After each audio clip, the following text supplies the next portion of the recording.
Indiana Fever loss offers Caitlin Clark a chance to grow as a leader. The game was going on, but Caitlin Clark chose not to be a part of it. The Indiana Fever superstar wasn't watching from the sideline Friday against the Minnesota Lynx. She wasn't stuck in foul trouble or nursing an injury. She was in the middle of the action, laying on the court, and had simply given up. It was as if Clark was in a video game and the game player's controller died. But this wasn't virtual. This was the real thing.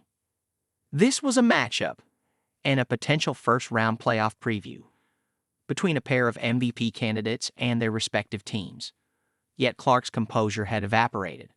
After Lynx superstar Napheesa Collier blocked Clark's shot and sent her to the floor, Clark didn't get back up. She didn't even try.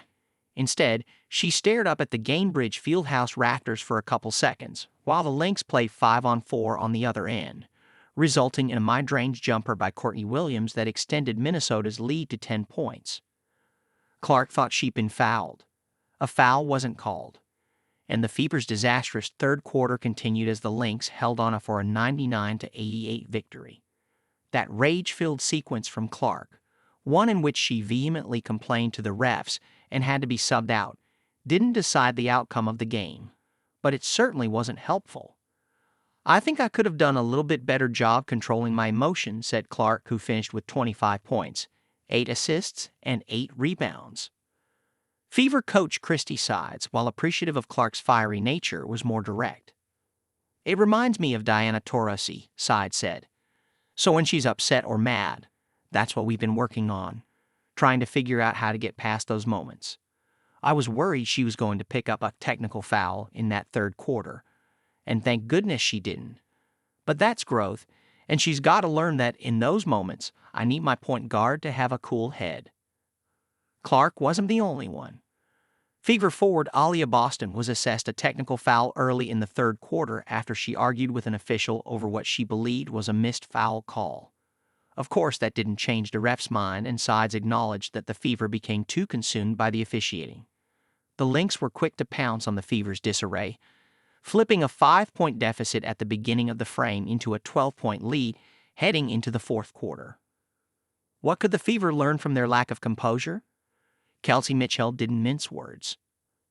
"I think from a leadership standpoint, we huddle ourselves together as a group to say, 'Shut up and work. Leave the refs out of it,' obviously," said Mitchell, the Fever's longest-tenured player. "Get to the next play.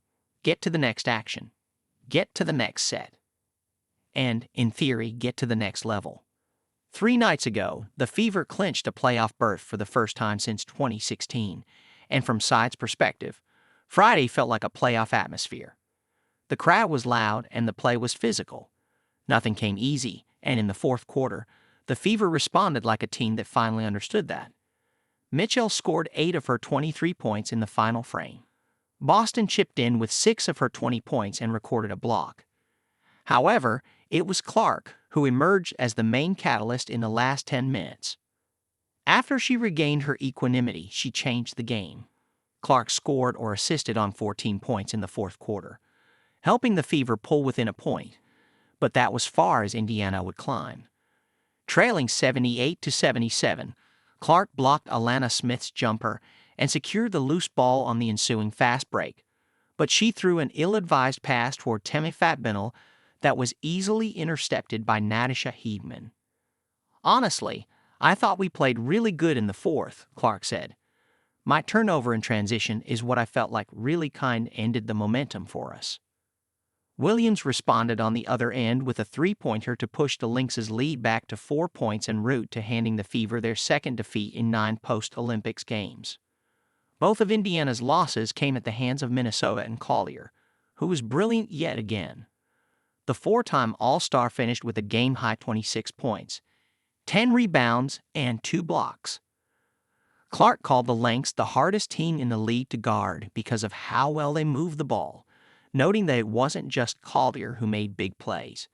Bridget Carleton nailed 3 3-pointers in the fourth quarter to extinguish a potential Fever comeback. Mitchell said the Fever can learn from Minnesota's play and the level-headedness it displayed at Gainbridge Fieldhouse, which doubled as a pressure cooker when Indiana made its late surge. The Lynx didn't blink, and it's a huge reason why they're now slated as the No. 2 seed in the WNBA playoff standings.